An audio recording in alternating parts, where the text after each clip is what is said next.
Tem alguém pela primeira vez aqui ou não? Tá, as meninas aí, sejam bem-vindos. Geralmente a gente faz bastante pergunta para aqueles que vêm pela primeira vez, para eles ficarem mais entrosados, né? Ficarem mais tranquilos. Para ficar mais à vontade um pouquinho.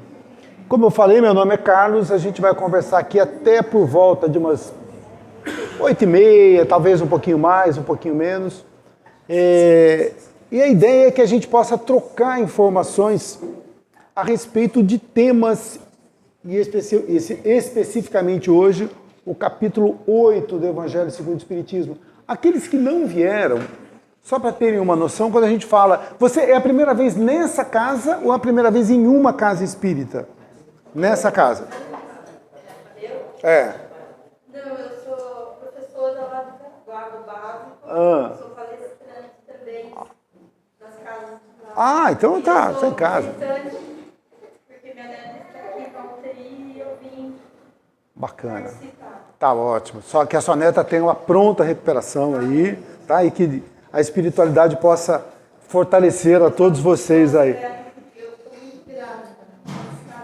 Tá legal, bacana. E aumentou a responsabilidade do expositor, porque ela é expositora lá em Caraguá, né? Se você quiser citar, como que é o nome da casa que você trabalha em Caraguá? Espírita Amor e Caridade. Amor e Caridade, lá em Caraguá.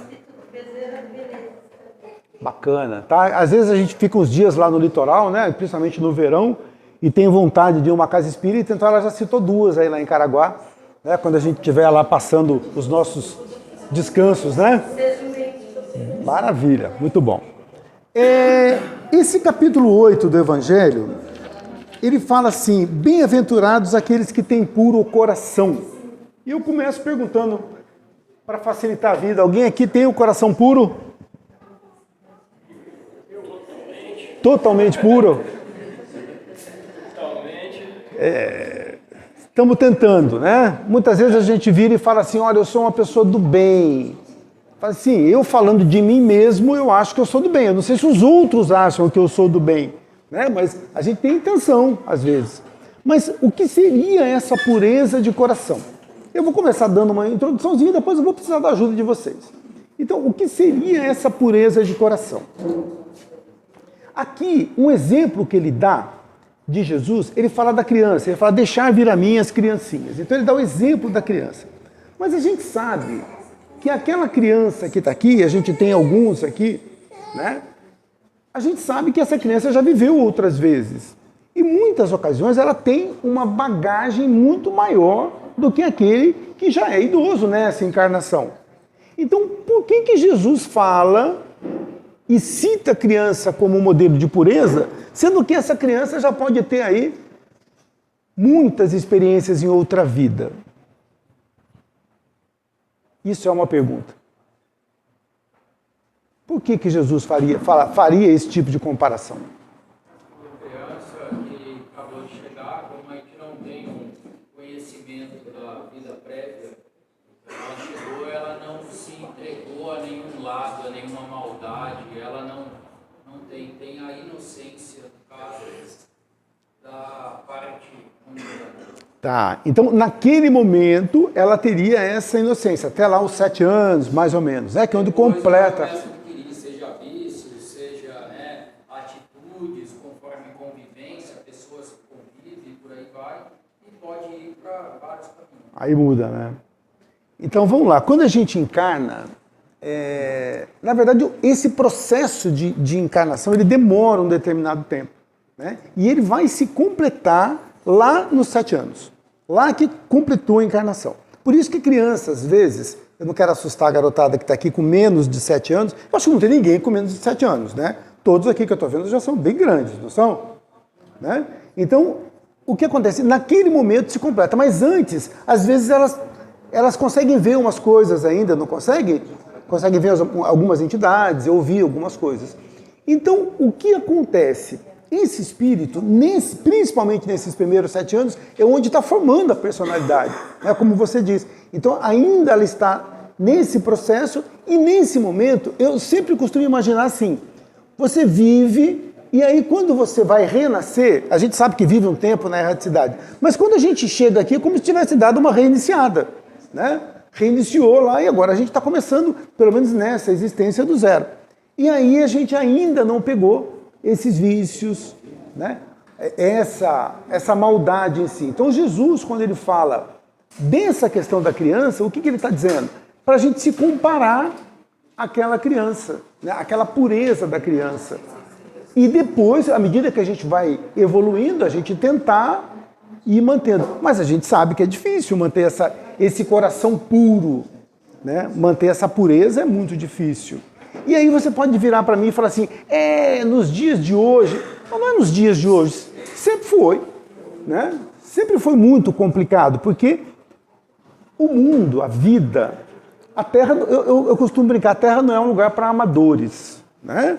A Terra esses dias eu estava conversando com a minha esposa, a gente estava dando uma caminhada, você já imaginou que uma criança, ela nasce, né, passa pelo processo e com 2, 3 aninhos ela já começa para a escola, né? Já vai lá para o prezinho e vai estudar e passa lá 20 anos se preparando, não quero desanimar a garotada, né?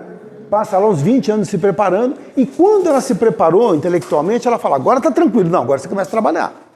E agora você vai aprender de verdade o que são as coisas. E aí você vai passando por dificuldades, não vamos dizer dificuldades, mas passando por provas, por experiências ao longo da vida. Até que você entra no mundo profissional e a hora que você começa a ganhar um pouquinho melhor, o que você faz? Casa. Aí pronto, né? Aquele salário que estava sobrando agora está faltando, né? Porque a gente tem bastante coisa para resolver em casa. E aí vai tocando a vida, vem lá 30, 40, 50. E a hora que você fala assim, agora eu tô com 60, eu vou aposentar, o cara fala, não é 60, é 65. Ah, então mais 5. E aí a gente vai indo, e quando você se aposenta, você fala, agora eu vou ficar tranquilo, o que acontece? Aí tem neto, né? E tem os outros questões da vida. Então a gente nunca vai ter descanso. Essa vida é para a gente aprender muita coisa.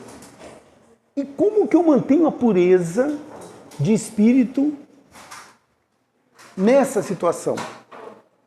É muito difícil, não é? Eu já falei aqui, mas o nosso público é rotativo. Eu vou fazer uma comparação que eu gosto de fazer, que eu acho muito interessante.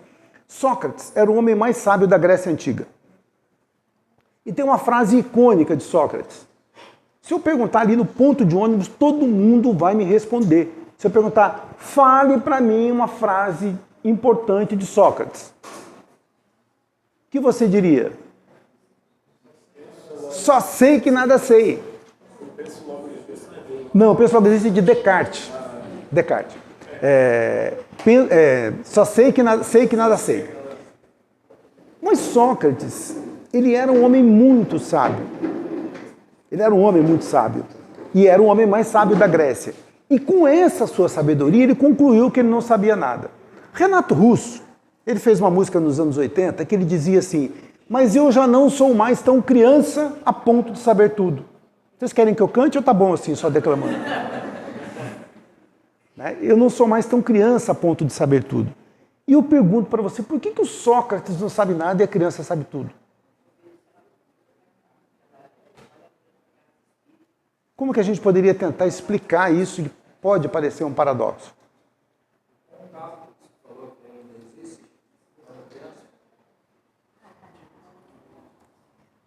Vamos tentar mais, vamos lá. Eu vejo a criança assim um pouco também como uma esponja, né? E ela não está com nada. Então ela está aberta para tudo, mas também quando ela descobre alguma coisa, ela pega aquilo como uma verdade. Até que depois ela conhece outras coisas. Mas como ela ainda está começando suas experiências, ela está pegando aquelas novidades e está absorvendo, está considerando que aquele é a representatividade do mundo dela, do mundo das coisas. Depois, talvez, com o tempo, ela vai perceber que não é bem assim. Lembra que quando a gente fala, alguém tem mais algum palpite aí, alguma dica? O tempo cronológico também, né? A gente vai passando com uns caras no muro, né? E aí você fala. Aí a gente está falando do Raul Seixas. Eu pensei que eu sabia. Isso. Mas não era bem como eu estava pensando. Por que a criança sabe tudo na cabecinha dela? Acho que, né, quando ele ficou mais velho, talvez ele falou, tudo que eu pensei que ele Talvez o Sócrates, quando fosse criança, ele achava que sabia tudo também. Né? Então, na verdade, o quê? É uma certa ingenuidade, uma certa pureza da criança. Você já teve, por exemplo, eu tenho 4 filhos, aqueles que têm filhos por aí, aquele que tem criança, muitas vezes você tem um problema complexo e a criança vem e dá uma resposta extremamente simplória para você. E achando que aquilo é uma verdade. Aí você brinca, você fala, nossa, como o papai não pensou nisso antes. Mas às vezes aquilo é uma resposta muito simples, que para ela é a verdade. E então a criança, dentro da sua ingenuidade, ela tem a falsa sensação de que sabe tudo. E o Sócrates?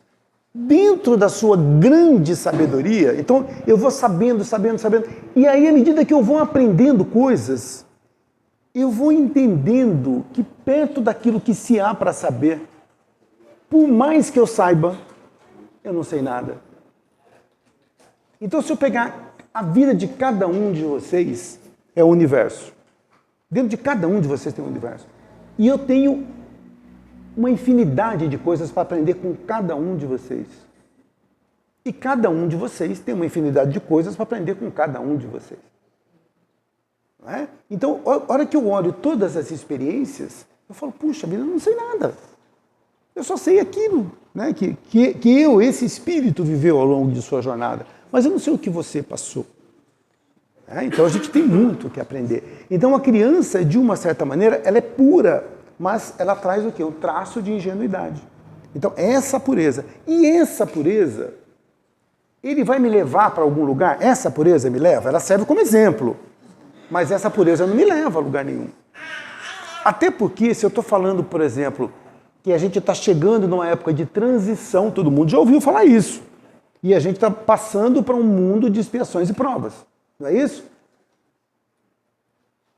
Qual seria um pré-requisito para eu estar no mundo... Aliás, a gente está saindo de expiação e prova, está indo para regenerado.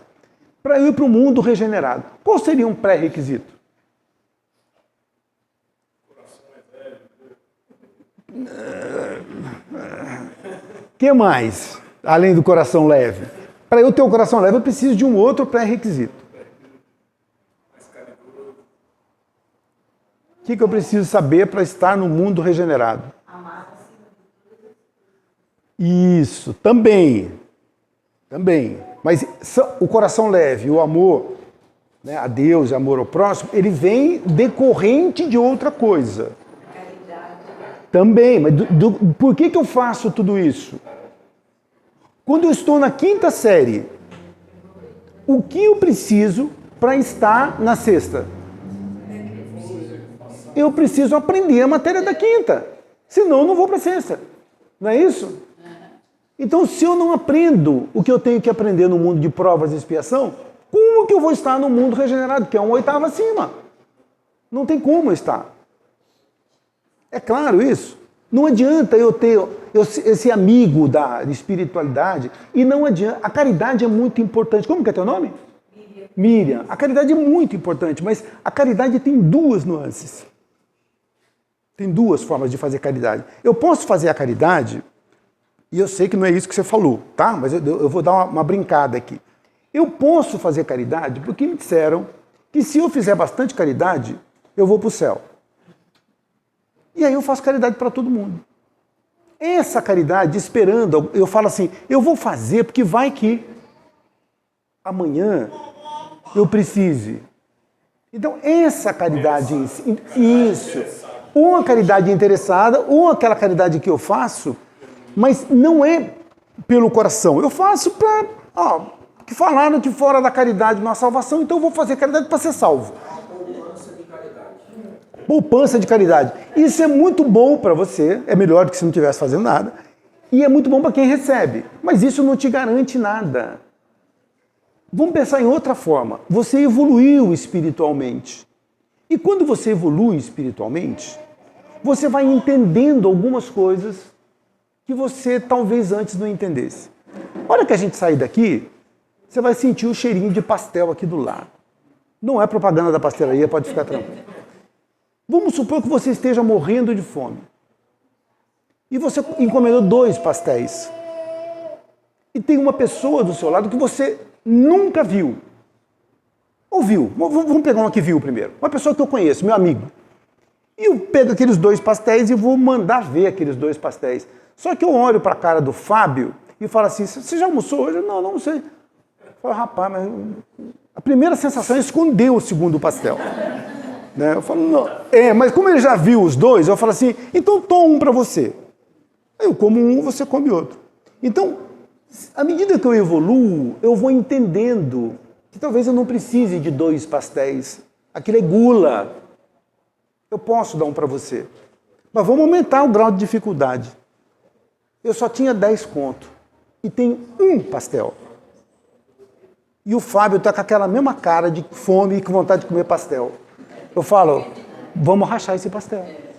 Porque se a gente tiver que passar até amanhã cedo, é claro que eu vou ficar com a parte do recheio, né? Aquele pastel de... Né? Corta o recheio, né? Mas é claro que vai acontecer o quê? Você acha que se eu estiver com fome agora e comer metade de um pastel, dá para aguentar até amanhã? Eu vou dormir daqui a pouco, o sono alimenta. Minha mãe falava isso para mim quando eu era pequeno, estava com fome, dorme que passa, né? Então, brincadeira, minha mãe não faz isso. Mas, se eu for egoísta, eu vou comer o pastel inteiro e ele vai ficar com fome. À medida que eu evoluo espiritualmente, eu vou entender isso. Sacou a questão da multiplicação dos pães?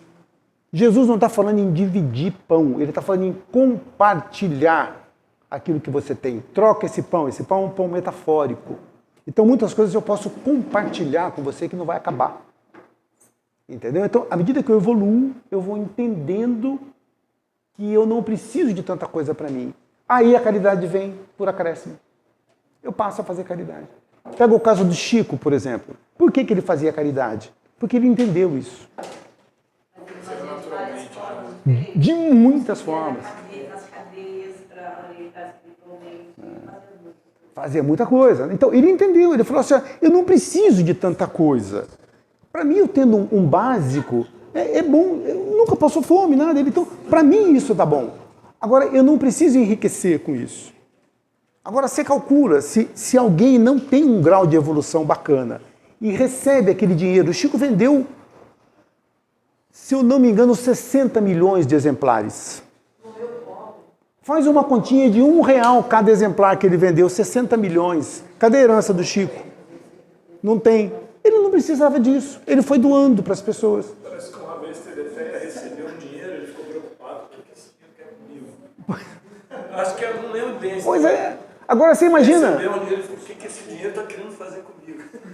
Pois é. Aí você imagina agora, eu não tenho evolução, pego esse dinheiro que o Chico pegou ao longo da vida. Eu vou falar assim, poxa, mas... eu passo o tempo todo psicografando, eu passo horas do meu dia, eu acho que eu mereço ficar aqui com 30%. Ou melhor, meio a meio. Eu já começo a justificar tudo isso. E na minha cabeça eu estou certo. E eu venho dessa ideia que eu estou certo. E vou pegando aquele dinheiro. Olha quanta coisa eu deixei de fazer. O que é evolução? Qual que é um pré-requisito para a gente estar no mundo superior? Está em condições para estar naquele lugar. Eu pego um garoto, desapegar. Então, se eu sou um garoto de 5ª série e você me bota no ITA, eu acompanho? Não. Exatamente. A evolução, entender, é empatia, entender o problema do outro, a compaixão. O que é compaixão? Compaixão é diferente de ter dó. É diferente de ter dó. Eu passo lá, como que é teu nome mesmo? O Flávio. O Flávio está ali, né? Vamos voltar na pastelaria, que tá bom o pastel, né? Eu estou ali comendo e o Flávio está com fome. Eu fiquei morrendo de dó dele, mas não dei nada. Mas fiquei morrendo de dó. E eu fui embora. E eu fui com dó e ele ficou com fome. Né? O que é compaixão? Agora, eu me compadeço de você. Entendeu? Vamos aqui rachar o pastel. Entendeu? Gente, esse pastel que eu estou colocando aqui é um pastel metafórico. Tá? Ou seja, quantas coisas na minha vida eu posso compartilhar com você? Eu não estou falando só no material, não. O material talvez seja o mais fácil. Mas quantas coisas a gente pode compartilhar, pode ouvir? Né? Ela está dizendo para mim que ela está com um parente na UTI. O seu nome eu esqueci. Meu nome é Mareci. Mareci. Isso. E eu passei há algum tempo, há menos de um mês, a minha mãe passou por um momento de dificuldade, veio a falecer, mas minha mãe já era muito idosa e ela passou alguns dias na UTI. Você não sabe o que é, você mesmo com uma pessoa muito idosa, o que você sente no momento desse. né? A gente fica muito triste. No caso dela, então, que é uma jovem, né, que está lá, então a gente fica muito preocupado. Então isso, quando tem alguém do nosso lado, aquilo é muito importante. Minha mãe ficou 3 dias na UTI. E eu me lembro de cada rosto das pessoas que estiveram lá, não para ver minha mãe, porque ela estava desacordada, mas as pessoas que foram lá e abraçaram a gente. Olha, eu estou aqui do teu lado, aquele que para e fica ali meia horinha conversando com você. Depois, quando a pessoa vai no velório, né, então você se lembra de cada rosto que esteve lá. Então, muitas vezes eu estava... Ontem mesmo eu fazia uma palestra, estava brincando com as pessoas, eu falava assim, muitas vezes a gente fala que não gosta de ir ao hospital. Eu não vou visitar porque eu não gosto de hospital. Gente, mas quem gosta de hospital? Mas nem quem trabalha gosta, entendeu? Com exceção, um ou outro médico e profissional, mas a maioria das pessoas não gosta. E se você não está preparado para ir, não vá forçar a situação. Mas entenda que se você puder ir, e isso não for um fardo muito grande para você, você vai fazer uma diferença imensa na vida daquele que está lá. Tem um amigo meu que é pastor, e ele estava me contando, ele é muito gente boa, ele estava falando assim, ele é mais velho que eu, me chama de Seu Carlos, né? Ele é pai do meu genro. E ele estava falando, Seu Carlos, eu estava internado o ano passado e deram o número do quarto errado para minha esposa. E aí começou o horário de visita. E as pessoas chegavam para visitar e no meu leito não veio ninguém. E eu fiquei desesperado, eu falei, puxa vida, já está acabando o horário de visita e ninguém veio me visitar. E ele contava aquilo, né? E a mulher dele desesperada, porque ela procurando ele no hospital. Aí depois, no outro dia, que ele teve acesso ao celular, que ele mandou, eu acho que alguma bagunça que fizeram lá, e aí falaram para ela que ele não podia receber visita naquele dia. E aí ele falou, cobrava, ele falou, por que ninguém veio me visitar? E aí ele estava me dizendo do valor que tem uma visita. Isso tem muito a ver com compaixão. E as pessoas falam assim, quando você for visitar um doente, a visita tem que ser rápida. Não foi isso que falaram para você? Há pouco tempo eu fui visitar um amigo, também no hospital, e eu pus isso na cabeça, visita para doente tem que ser rápida. E ali deu 15, 20 minutos, eu falei assim, bom, então eu já estou indo, né? Aí a esposa dele fez um sinal para mim.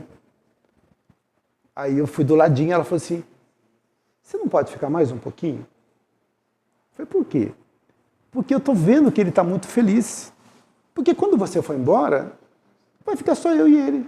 E a gente já fica os dois o dia inteiro. Então, eu estou vendo que ele está feliz por estar conversando com alguém diferente que não seja eu. Então, se você puder ficar mais um pouco e não for te atrapalhar, eu queria que se você pudesse. Eu falei, poxa, quebrou mais um paradigma. Né? Na verdade, depende. Você não pode generalizar. Entendeu? Olha o que é a compaixão. Não que eu seja alguém, não estou me colocando como exemplo, mas como isso às vezes faz bem para as pessoas. Então, quando Jesus fala da gente buscar essa pureza de espírito, de buscar se melhorar nesse aspecto, né, da espiritualidade, como que a gente faz para melhorar? Não tem muito a ver com aquilo que nós estamos fazendo aqui hoje? Por que você vem a uma casa espírita?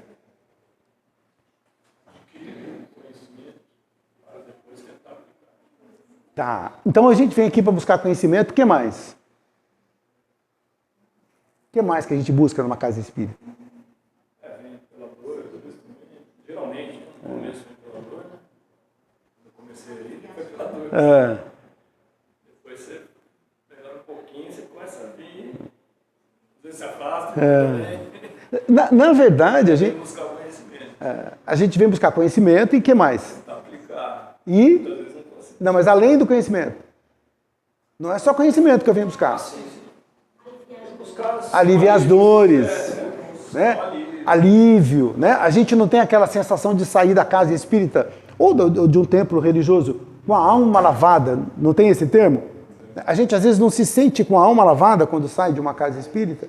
Né? Pela energia da casa, né? Pelo passe, né? Pelas orações. Então a gente sai daqui muito melhor. Né? Então, buscar um refrigério. Então, isso tudo faz parte desse processo, da nossa busca pela evolução.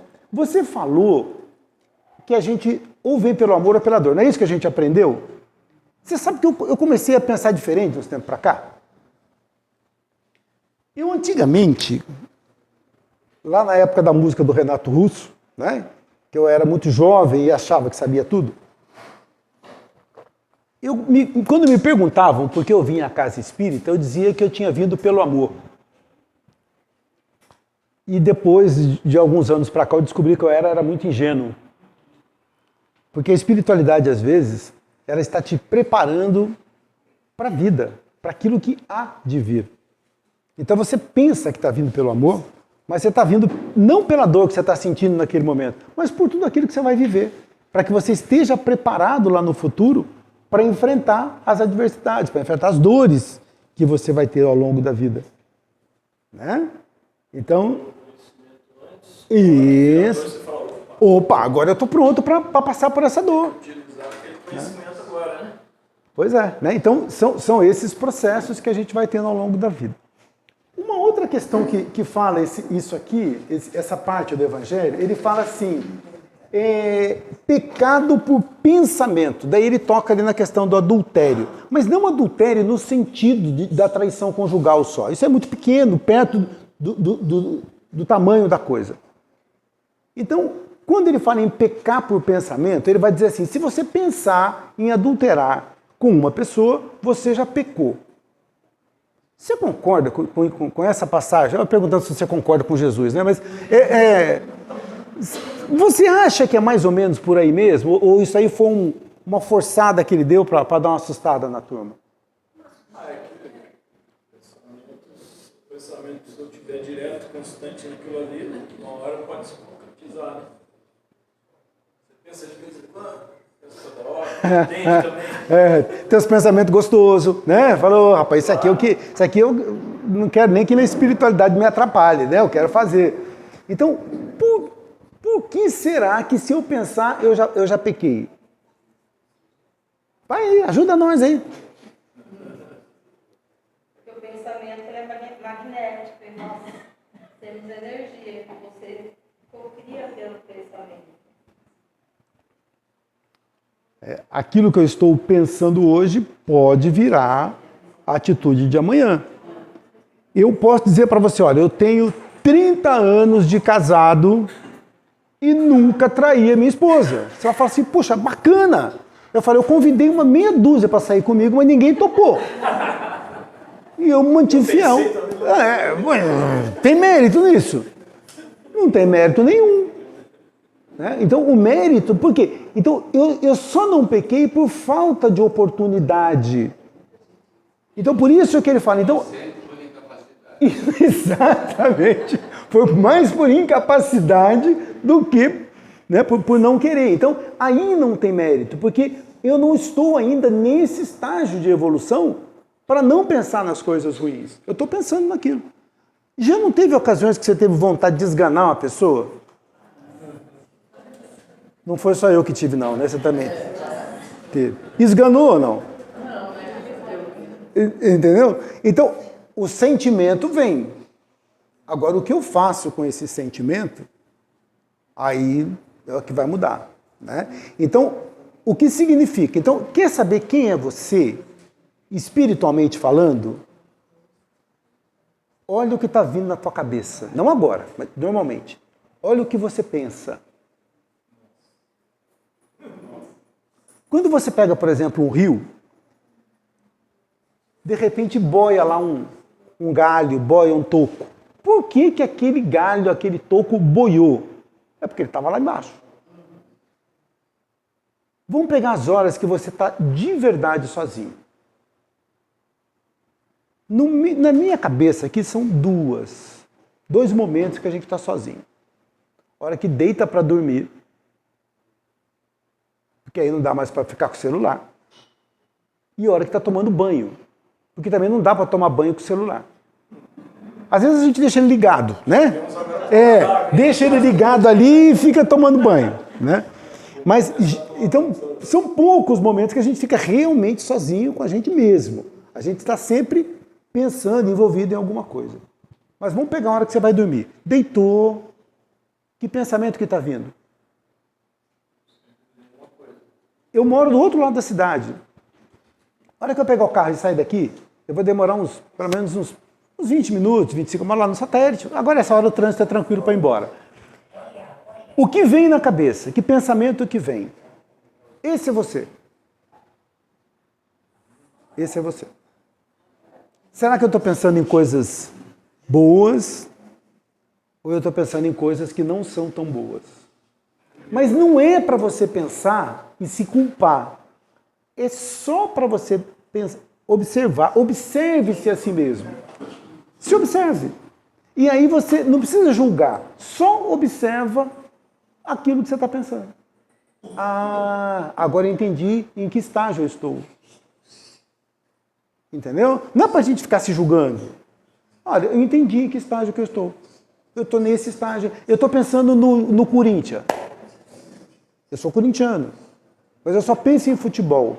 Eu ainda estou num estágio de coisas relativamente fúteis.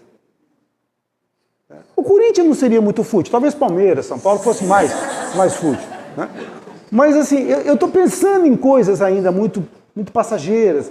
Até porque daqui uma semana, se você me perguntar quanto foi o resultado do jogo do Corinthians, hoje talvez eu nem lembre mais. Por isso que eu falo, são coisas muito momentâneas. Eu estou pensando em coisas um pouco mais profundas. Opa, então é esse estágio que eu estou. E à medida que eu me observo, eu começo a poder trabalhar um pouco mais nisso. Eu estou com um pensamento de ódio. Sabe aquela pessoa, por exemplo, que você vai na rede social dela? Eu tenho certeza que ninguém aqui faz isso, então a gente pode falar isso com tranquilidade. Né? E o cara bota lá na rede social dele: eu detesto o político tal. Você já parou para pensar a mensagem subliminar que você está mandando para as pessoas? Você já imaginou? Eu coloco na minha rede social: eu odeio o político tal. E aí você está rodando lá o seu feed e vê o Carlão aqui colocando que odeia alguém. E aí você chega à noite aqui, eu estou fazendo pré-eleição. Aí a sua esposa fala: eu não lembrei, quem é o Carlos? Aquele que estava escrito lá que odeia o fulano. Pô, esse cara foi falar de amor, você está falando que odeia? Entendeu? Então, o que eu estou fazendo? Quando eu tenho mal aqui dentro, eu vejo o mal em você. Não tem gente que acha que tudo aquilo que você fez foi por maldade? Sabe aquele cara que está dirigindo e você se distrai? Se distrai, ou então dá uma barbeirada e fecha ele. Ele já sai te xingando, ele fala: você fez isso por maldade, não é isso que a gente faz? Não a gente, os outros. Né? Por maldade. Não foi por maldade, foi por distração. Desculpe. A gente já recebe logo. Se eu tenho mal dentro de mim, eu vejo mal em você. Se eu estou de mau humor, eu começo a espalhar esse mau humor para tudo que é lado. Então, é aquilo que está aqui dentro que eu jogo, que eu espelho. Então, quando eu vejo o mal por toda parte, é porque esse mal está aqui dentro. Então, quem eu sou? O que eu estou fazendo? Então, quando a gente fala aqui nesse pecado por pensamento, você vê como é importante a gente manter bons pensamentos? Eu chamo às vezes de tagarelice mental, né? É. Às vezes você está indo para um lugar e você já fica premeditando. Não, porque isso é tudo isso aqui. Quer dizer, às vezes eu me pego assim e falo: cara do céu, olha a vibe que você está. Pois é, pois é. Aí eu falo: calma, vai lá, você vai primeiro. Por isso que se recomenda. Sim. Um exemplo, né? E às vezes a gente quer. Imaginando, né? E às vezes a gente fica adivinhando o que o outro está pensando. Está adivinhando que o outro está com maldade, o outro está com que você vai chegar lá. Então você fala: nossa, eu estou pensando numa coisa que nem existe, nem aconteceu ainda. Estou sofrendo aqui. E eu crio uma série de situações. Por exemplo, já te disseram alguma vez que você tinha cara de chato? Né? E já me disseram algumas vezes, né? Cara de bravo, né? Você tem cara de bravo. E às vezes a pessoa está conversando com você, você está olhando para ela, mas com a cara, você imagina que está fazendo uma cara simpática. Né? E ele está olhando para você e fala: nossa, mas que cara bravo. Aí você está adorando aquilo que eu estou falando, mas eu estou achando que você está odiando. E aí eu falo: mas que cara nojento, ele não está gostando, mas ele não falou nada, é você que está achando o que ele está achando. Não é? Você que acha que ele Você acha que ele acha e você tira suas conclusões em cima daquilo. Porque dentro de mim eu estou com todo aquele tipo de pensamento. Né? Então, é se desarmar mesmo, é leveza. Às vezes nem acha, né? Mas tem certeza. Às vezes tem certeza. A pessoa vem, não, mas a pessoa pode estar pensando de outra forma. Não, eu tenho certeza. A pessoa e às vezes a pessoa está na sua frente e fala, não foi isso. Não foi com essa intenção. Não, eu tenho certeza que foi com essa intenção. A pessoa conhece melhor. Você quer ver uma brincadeira, algo que é interessante? Eu era representante comercial e eu viajava em várias cidades do Vale. E você sabe qual, mas não conta isso pra ninguém, tá? Todo mundo pensa que a gente não sabe. Mas o pessoal de outras cidades da região, com exceção de Caraguá, eles acham que o pessoal de São José é chato, é metido. Entendeu? Eles acham isso. Aí, vamos pegar um exemplo. Eu sei que você não acha, o pessoal de Caraguá não acha isso. Mas vamos supor que a pessoa chegue aqui em São José com essa mentalidade. Principalmente o pessoal de Taubaté acha isso da gente, né? Principalmente. Vamos supor que as pessoas cheguem aqui com essa mentalidade. Qualquer coisa que você fizer, ele não vai já vir com esse estereótipo. O Joseense é chato mesmo, eu falei pra você. Não é assim? Porque eu estou armado com relação àquilo. E quantas pessoas, quantas famílias, quantos lugares que muitas vezes eu estou colocando mal onde não tem. Por eu estar armado. Mas uma coisa que eu lembrei só disso. Claro. Dois vizinhos, era um casal, dois caras que moravam do meu lado. Uma vez eu reformando minha casa, eles não falavam comigo. A gente não tinha, mas cumprimentava, normal. E colocaram um papel falando dos meus cachorros, só que atacando, né? No meu portão. E eu cheguei pela manhã, porque a casa estava lá fora, mas vi o papel, joguei fora, mais tarde um dos vizinhos saiu. Eu cumprimentei, só que eu não sou aquela pessoa que, nossa, cumprimentar, abraçando e tal. Eu fiz. Acabou. Aí ele ligou no caso do marido dele e falou assim, nossa, a gente tem que falar com o vizinho. Ele falou, por quê? Ele falou, ele tá achando que foi a gente que colocou o papel. Aí ele falou, como assim? Você tá louco? Ele falou alguma coisa? Ele falou, não, mas eu olhei pra cara dele, porque a gente, ele tá bravo. Aí ele falou, não, isso aí é impressão sua, você tá louco. Na hora que o outro saiu para trabalhar, olhou para mim, eles que me contaram depois. Ele ligou para o outro e falou, você tem razão. Quer dizer, mudou no tua cara. Pois é. É a consciência. E nem era, né? Então. Eu vejo isso às vezes dentro até de condomínio. Né? Às vezes, uma vez eu fiz um julgamento. Pô, discussão boa essa aqui, né? Pra que o pessoal fica discutindo essa bobagem aqui, né? Brigando por causa disso. Aí a gente fala, dentro é todo mundo chato. Aí eu pensei, calma aí, meu. Quantos tem no grupo? 300 e poucas pessoas. Será que todo mundo é chato? Aí eu falei, olha só, estou julgando o condomínio todo chato. Porque duas pessoas brigaram naquele dia e eu fui ver a conversa do grupo. Você vê? Aí eu já fiquei julgando, todo mundo aqui é chato. Aí eu comecei a pensar, nossa, tá vendo? Quantos tem no grupo? Aí eu falei, será que todo mundo é chato? Aí a importância do exercício de purificação mental, através da oração, da meditação. Sim, Eu acho que isso aí você consegue levar para o seu subconsciente uma forma de se purificar. Né? Através da oração, e logicamente que a espiritualidade também te ajuda nesse sentido. Né? Tem que existir um exercício, né? As boas leituras, a oração, a meditação.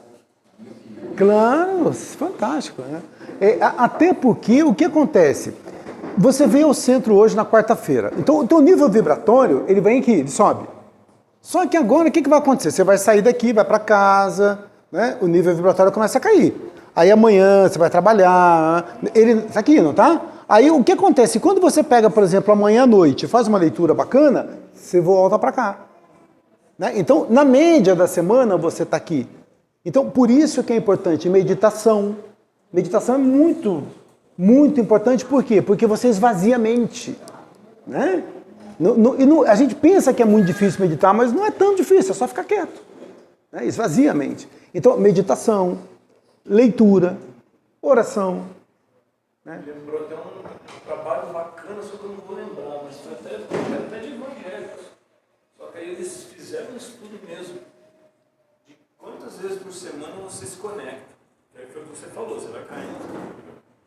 Aí eles foram chegar, você tentar ser rápido, eles chegaram à conclusão, se você ler a Bíblia lá uma vez só por semana, já ajuda. Mas aí passa 3 dias, já estou falando. Estou falando com palavras. Sim, sim. Então, eles chegaram à conclusão que o ideal é, no mínimo, mais que 4 dias da semana, você ler alguma coisa, ou uma meditação, ou, no caso deles, está lá em contato com a Bíblia. Eles chegaram à conclusão, com estudos mesmo, assim, que com as pessoas da grega deles lá, né, eles foram avaliando eles mesmos. E foram vendo, chegaram a essa conclusão com estudo mesmo. Que quanto mais, forma pensamento. Quanto mais da humanidade, isso. Se você for um dia só, passa 2 dias, daqui a pouco você já está ali, né? Você já imaginou se a gente tivesse, por exemplo, uma forma de ver a frequência vibratória do planeta Terra? O que é essa frequência vibratória do planeta Terra? Não é a soma de todas as nossas vibrações? Né? Então, somou, então é ali. Então, se tivesse um ET que pudesse avaliar isso, então quando ele passa, ele fala, ih, rapaz, ali vamos passar reto, né? Porque a frequência vibratória é essa somatória. Então, quando você melhora a tua frequência, você não está, de uma certa forma, melhorando a frequência do planeta? Você está melhorando. Né? E a gente não pode tentar fazer isso? Pode. Né? É o que ele está falando. Leitura. Né? Por exemplo, acorda de manhã. A minha esposa, agora ela está melhorando. Mas ela acorda primeiro do que eu. Pô. Meu caçulinha vai para a escola, ela acorda primeiro. Aí, a hora que eu acordo, ela já está naquele jornal lá da TV lá, né? E aí você levanta, tá lá, olha, choveu ontem, derrubou 5 casas, derrubou não sei o que, o carro na enchente, o cara matou, olha, esse aqui assaltou não sei o que, roubou aquela velhinha. Eu falo, meu Deus do céu, mas você já acorda nessa vibração? Isso não está fazendo mal para você? Agora, ultimamente eu acordo, ela está colocando música. Já está melhor. Eu falei, poxa, a música é tão bom. Né? Eu acho que eu não conheço alguém que não goste de música. Né? Pode ser que você goste de um estilo, outro gosta do outro. Em cada momento do dia a gente quer ouvir um tipo de música. Mas música não é bom? Não acalma a gente? Né? Então, como eu me alimento, né? Espiritualmente. Como que eu estou me alimentando espiritualmente? Isso tudo vai fazer a diferença. Poxa, você acordar ouvindo uma música boa, ou acordar ouvindo que alguém assaltou e matou alguém, não é uma diferença muito grande? Né? No meu nível vibratório, aí alguém fala, eu vejo que alguém matou, roubou e assaltou. E ele fala assim, vamos na padaria comprar pão? Você fala, você é louco. Eu fico com medo de ir à padaria. Né? Então, calma. Né? Então, é como eu me alimento. E o pensamento tem uma força maravilhosa. É claro que aquele que pensou em adulterar, e adulterar você pode entender no sentido mais amplo da palavra, ele não pecou de verdade, mas ele pecou em pensamento, pecou no seu coração, como diz o Evangelho. No coração ele já fez. Então, se a gente começa a melhorar essa nossa frequência vibratória, a gente não vai nem pensar nessas coisas erradas. Uma outra questão que ele coloca aqui, que ele vai dizer assim pra gente, mãos não lavadas, que eles tinham o hábito, né? Os judeus tinham o hábito de lavar as mãos, os fariseus, quando iam se alimentar. Mas por que eles faziam? Porque eles comiam com a mão. Né? E é claro que ele comia só com a mão direita, então não precisa lavar as duas, não precisa desperdiçar. Né? Só lavava aqui ia comer e comia com a mão. E aí Jesus, uma determinada ocasião, ele vai à casa de um deles, e isso tudo, a gente não sabe se são... Né? E isso aqui eu acho que é uma parábola, né? Mas então, o que ele vai fazer? Ele não lava a mão. E aí as pessoas o corrigem, falam, pô, mas você não vai lavar a mão para comer? E o que ele responde? Isso todo mundo tem na ponta da língua. O que vale mais é o que sai pela boca. Isso. que é sujo. O mal não é o que entra, o mal é o que sai da minha boca. Né? Fala, cuidado, você está muito preocupado em lavar a mão, mas o coração seu está falando uma porção de coisas. Você já teve a oportunidade de conversar com alguém negativo que reclama de tudo? Não olhe para o lado, pelo amor de Deus, quem está acompanhando. A gente já teve oportunidade, não teve? Essa Janice lembrou, né, que alguém falou uma vez no centro, que eu achei legal, né? Que é fácil praticar cultos exteriores, né?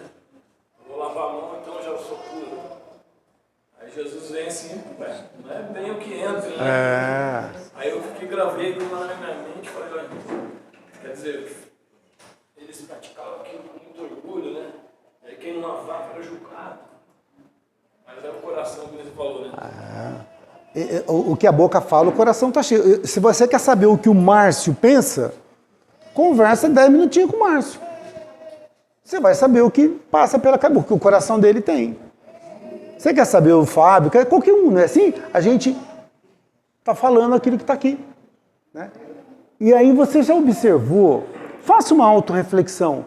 O que as pessoas que convivem comigo estão ouvindo de mim? Será que quando eu chego no trabalho de manhã, as pessoas estão dizendo assim, puxa vida, maravilha, chegou aquele que vai, né, pelo menos dar uma melhorada na frequência vibratória. Ou as pessoas estão dizendo assim, meu Deus.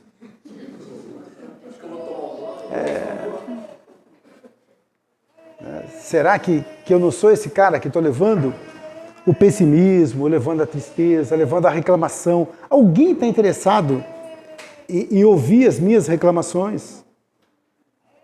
Alguém está interessado? Não, pô, a gente não é levar uma mensagem bacana. Então, muitas vezes, eu não gosto de você por algum motivo, mas eu não quero que ninguém goste.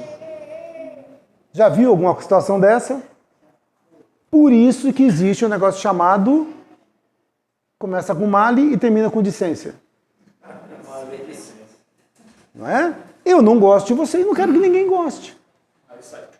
Por isso que eu vou citar aqui tudo aquilo que eu acho que você é.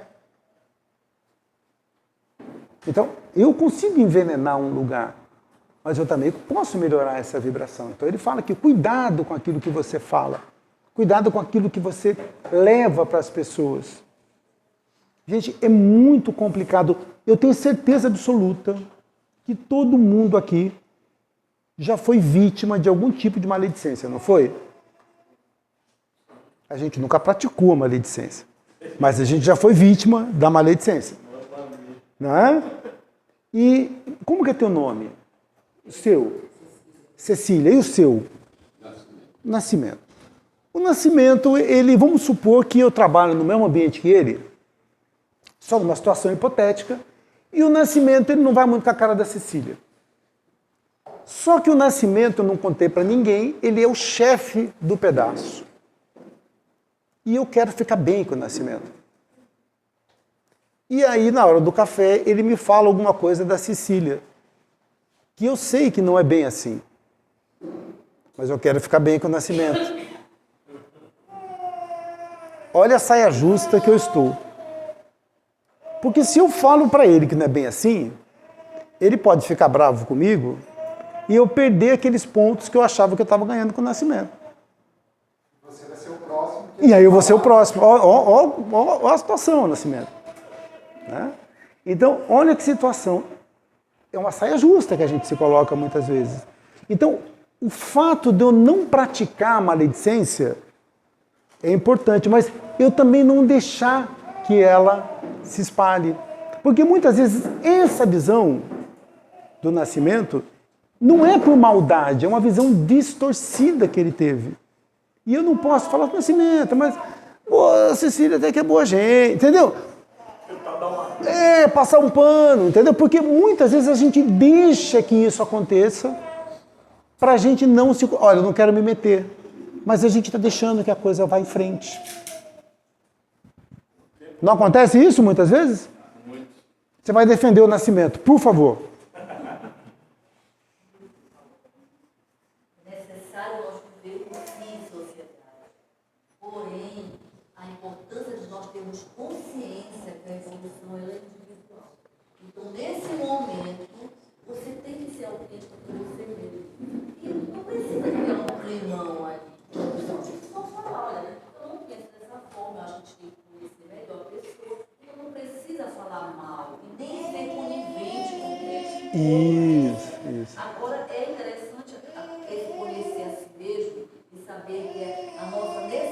necessidade de sermos melhores todos os dias, de uma forma, porque é nós que vamos receber toda essa energia boa, sabe? Eu acho que primeiro é a gente se amar. Quando a gente se ama, a gente consegue envolver os outros de uma forma. Você realmente compreende qual a importância de Jesus na nossa vida. E esse puro de coração, né? Porque sempre tem o início, bem-aventurados aqueles pobres de espírito. E deles é o reino. Então Jesus veio trazer esse reino e nós já conhecemos esse reino. Claro. Então nós já temos o reino dentro de nós. E assim a prática, né? A importância de nós estarmos ali entendendo a nossa consciência dos foradores. Isso tudo que falaste é perfeito. Bem interessante. Porque o Nascimento quer o direito de resposta? Tranquilo? Eu acho assim, como ali dá até o exemplo, mas o silêncio é uma prece, eu penso o seguinte, o silêncio vale mais do que mil palavras. É justamente, você falou, é uma saia justa, né? Então assim, como a gente depende, então estando numa vida terrena, a gente depende de várias coisas, por exemplo, você pode se complicar, então, você colocou uma situação no seu trabalho, você pode acabar se comunicando no seu trabalho, coisa que naquele momento da sua vida você não poderia. Só que eu acho assim, você não é obrigado a concordar com isso, e nem deve, certo? Eu penso que, justamente, o silêncio, eu não sei, né? Depende da atitude. Se ele é uma pessoa receptiva ou não. Aí ele não é receptivo, eu não preciso concordar com ele. Eu simplesmente escuto. Porque às vezes não falar nada vale mais do que você. Mas você concorda que quem cala consente ou não? Eu não totalmente. Não? Não. Eu quando fico quieto, Se eu tô quieto é porque eu não concordei. Eu vi situações que você não deve dar corda para a pessoa negativa. Né? Você vai parar em várias situações. Você está lá na fila do banco, a pessoa já começa começa. Isso aí, se você vai na onda, nossa. A mesma coisa acontece quando a pessoa vem falar mal da outra. Se você começa a dar corda, ela já ouve, aí que ela se anima. Ela viu em você a abertura. Então, se a pessoa começa a falar mal de outra pessoa e ela vê que você está assim, você começa a tentar fazer umas caras um pouquinho diferentes. Você desconversa, você muda um pouco o assunto. Que eu estou consentindo aqui, para mim não interessa. Você pensa, eu sou direito. Talvez a pessoa vai perceber que você não está querendo dar muita corda para ela. É uma questão de jogo de cintura, né? Então, como que eu saio dessa situação? Não quer dizer que eu estou consentindo. É que simplesmente. Dá para dar uns sinais. Dá pra dar, Você vem falando mal de uma pessoa, eu não conheço direito, não sei. Não sei, né? Costumo não falar de quem eu não conheço, aí a pessoa Já deixa para outra, porque você não. Pode falar. A pergunta é, o que Jesus faria nessa situação? Como que Jesus vê as pessoas com os olhos do amor, do bem? Então, sempre a pessoa, por exemplo, independente da situação, é do meu lado. A pessoa pode fazer uma maldade para você, uma maledicência, mas eu tenho que ver o que ela faz para ela. Como eu recebo, como eu vou sentir, que eu associado ao pensamento também, que eu não citei aquela hora, é o que eu vou levar. E é o que eu vou atrair e o que eu vou ficar. Então, o que Jesus faria naquele momento? Eu devo ver os outros com os olhos do amor, do bem, da luz, ver com os olhos que Jesus veria a pessoa. Tem uma frase que eu vi lá em Uberaba que eu acho fantástica. A gente já está caminhando para o final, acho que está acabando lá, né? Como as pessoas melhoram a partir do instante que você passa a gostar delas. Como as pessoas melhoram a partir do instante que você passa a gostar delas. Eu vou simplificar para você aqui. Eu tenho 7 netinhos, agora não é retórica, é verdade mesmo. Né? Tenho 7 netos, 10 até uns 5 anos. O meu netinho fazendo uma arte aqui não, mas em determinados lugares, é a coisa mais linda do mundo. Ai, que coisa linda do vovô. Ele está derrubando a casa, né? E está lindo. Mas se for o teu filho, o teu netinho, eu vou falar, que moleque chato. Qual que é a diferença? É que o meu eu estou vendo com amor. E o teu eu estou vendo de uma maneira neutra. Entendeu? É claro que isso, né, não é bem assim. Mas o que acontece? Quando eu vejo o outro através desse amor que você colocou, eu passo a ser muito mais indulgente com ele. Você fala, mas como que eu vou gostar desse menino do mesmo jeito que eu gosto do meu filho e do meu neto? Mas ninguém está falando para você gostar. Mas haja como quem gosta. Se você agir como quem gosta, você vai entender, por exemplo, essa menina linda que está aqui, né? Essa criança linda que está aqui. Então, quando você olha para ela, olha aqui, ó, só de eu falar, parou até de mamar, né? Parou até de mamar, né? Então, quando você olha para uma criança dessa, você vai falar assim, ela não é minha filha, mas se você olhar com amor para ela, poxa, não tem como você maltratar. E por que quando ela cresce, eu já não posso mais olhar dessa forma? Qual que é a diferença? Entendeu? Agora cresceu, ficou chato. Não. Se eu continuar olhando com esse amor, por isso que a mãe, ela olha pra gente com um ano, com meses, e daqui a algum tempo, quando ela estiver grande, olha, vale até na adolescência, né? Na adolescência tem alguns que ficam chatos, não sei se vocês já viram, né? Alguns, né? Mas a mãe não continua olhando com amor para aquele garoto, para aquela garota, e depois que cresce. Por quê? Porque ela continua da mesma forma. Então, se a gente continuar com essa lente do amor, vai ser um pouco mais fácil a gente entender as pessoas. É fácil? Não, não é fácil. Não é fácil. Mas eu penso que a gente pode tentar, pelo menos, fazer isso. Por que as pessoas ficam melhores quando a gente gosta dela? Porque eu passo a vê-lo com outra lente, mas eu passo a tratá-lo de outra forma. Causa e efeito. Poxa, se eu te acolho, se eu te trato bem, se eu sou indulgente com você, poxa, você vai me tratar de uma maneira bacana. É claro que não é por isso que eu faço isso. Mas, não é assim? A maneira que você trata, você também não é tratado, então as pessoas melhoram de verdade mesmo. Adolescente, muitas vezes, filhos, você fala uma coisa para eles e você pensa que ele não ouviu. Mas ele ouviu. Daqui uns dias ele vai estar fazendo e repetindo aquilo que você falou.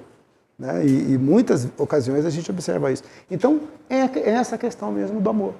Que a gente sabe que não é fácil, mas que é possível a gente fazer.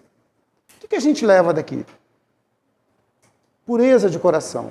Ninguém tem um coração puro, mas a gente está trabalhando para isso. À medida que a gente continuar esse nosso trabalho, e eu vou ver você, esse nosso trabalho de evolução, né? A gente vai passar a se ver sem essas impurezas, sem eu colocar maldade em você, sem eu presumir coisas que eu acho que você pensa. O que mais que a gente pega daqui? Pensamento. Vamos vigiar os nossos pensamentos. Principalmente porque é muito pensamento. Né? E esses nossos pensamentos viram atitudes amanhã. E terceiro, cuidado com aquilo que eu falo. Se eu falei alguma coisa, eu virei escravo daquilo que eu falei. Então, cuidado com aquilo que a gente fala. Cuidado com aquilo que a gente dissemina por aí. Porque a gente pode estar levando, muitas vezes, discórdia onde não precisaria ter discórdia. Então, a gente fala onde houve aquela oração a São Francisco. Né? Então, onde houver tristeza, que eu leve a alegria, onde houver a discórdia, que eu possa levar a paz. Então, é mais ou menos por esse caminho. São preces muito bonitas, mas para a gente vivenciar, e não só para a gente cantar de maneira robótica. Ok? Tranquilo? Alguém quer colocar mais alguma coisa? Oi? Vai ir mais? Oxi. Não. Tranquilo. Olha, você está mandando ficar falando mais, então ajuda. Fala aí, Fábio, o que você quer falar? Entender melhor quando você falou que escravo, né? Daquilo que fala? Fábio, se eu falar para você que eu vou te pagar um pastel quando sair daqui, o que vai acontecer quando eu sair daqui? Você vai estar cobrando um pastel de mim. Entendeu? Eu posso ter essa intenção Não é, tá? Mas eu posso ter até a intenção de te pagar um pastel. E eu guardo para mim. Entendeu? Aí você chegou ali fora, eu continuei com essa vontade de pagar o pastel, ótimo, mas tudo aquilo que eu falo para você, eu me transformo em escravo daquilo que eu disse. Se eu viro para você e falar, eu não gosto do Márcio, cara, daqui a 50 anos, se a gente estiver vivo, você vai falar assim, é o Carlos, aquele que não gostava do Márcio. Não é? Eu falei alguma coisa para você. Então a gente tem muito cuidado. Passa 2 minutos você fala, por que eu fui falar? Né? Por que eu fui falar isso? Agora vai ficar na mente do outro. Então, é claro que a gente vai continuar se comunicando, mas é pensar naquilo que a gente fala. Né? Porque senão a gente sai falando coisas na hora da raiva, né? E é complicado. Tem a frase, perdi a oportunidade de ficar aqui. Perdeu uma grande chance de ficar quieto. Às vezes, né? Então, isso é importante, a gente ser senhor de si. Né? Então, na hora da raiva, não se discute quando está com raiva. Por exemplo, todo mundo, eu vou de novo generalizar, todo mundo já recebeu uma mensagem mal educada, não recebeu? Em algum momento da vida, um e-mail, uma mensagem que você achou que não estava legal. É claro que você pensou e só no outro dia que você respondeu, não foi?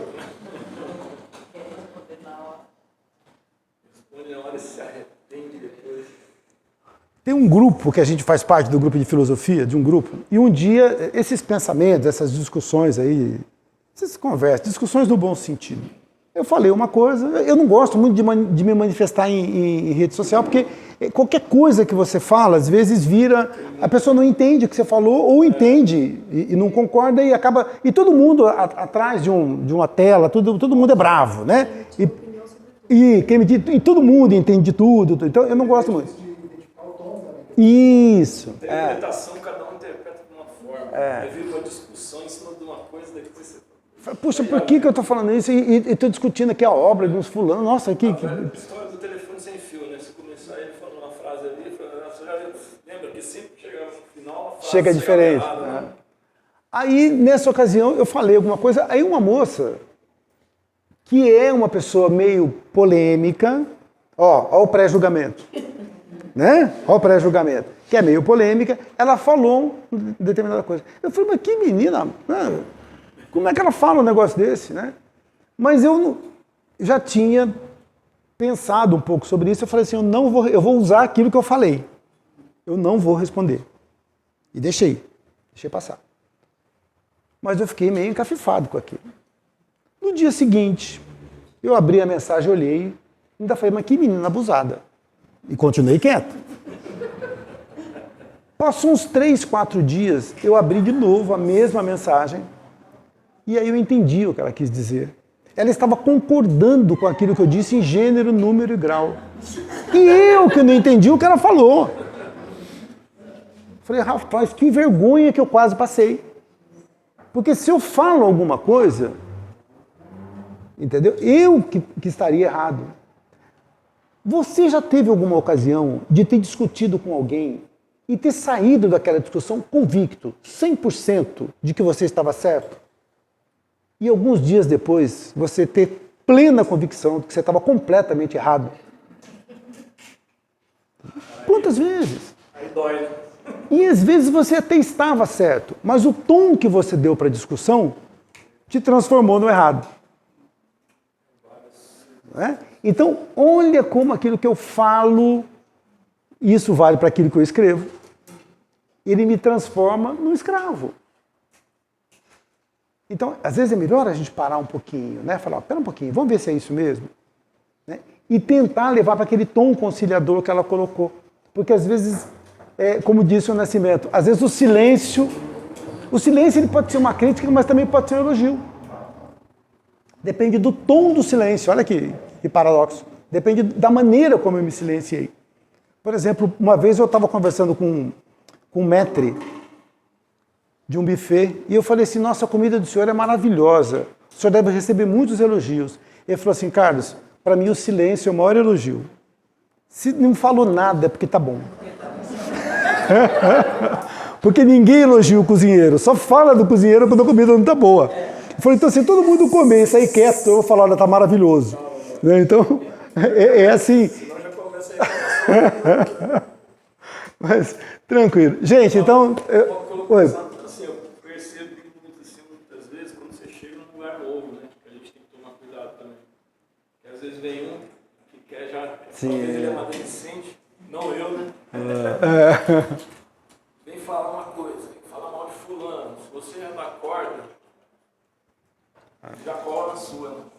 Então se você... Isso aí até o senhor falava, não dá corda para quem fala mal dos outros, né? Porque depois vai estar falando mal de você também. Quando eu falo de... Ali, não vai mais procurar você, ele vai deixar você em paz, se não der corda. Quando eu falo de você, eu estou falando muito mais de mim do que de você.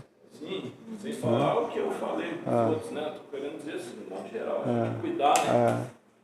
Já não ir concordando com as pessoas, né? Você está chegando gente, legal, bacana, fulano, tal.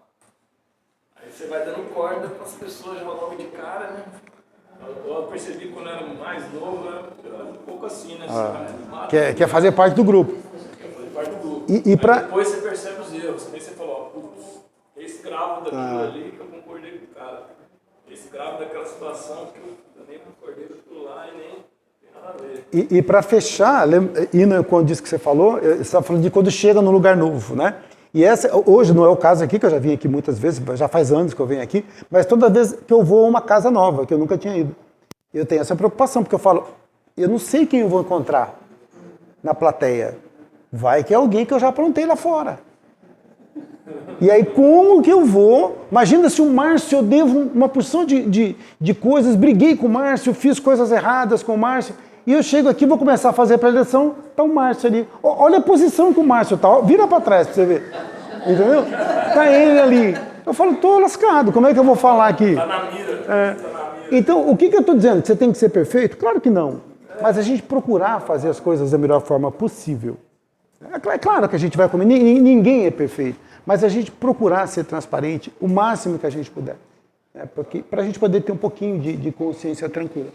Eu acho que a gente mesmo também, que nem eu falei, a gente está pensando uma coisa, você falou, rapaz, você está pensando já antes do negócio acontecer. Vai a situação, fica, calma, vai chegar primeiro. Vai viver a situação primeiro. Você já está tagarelando na sua mente. Julgando, né? Eu começo a perceber muito isso em mim. Vou falando, calma, tranquilo. As coisas vão. Tranquilo então, pessoal?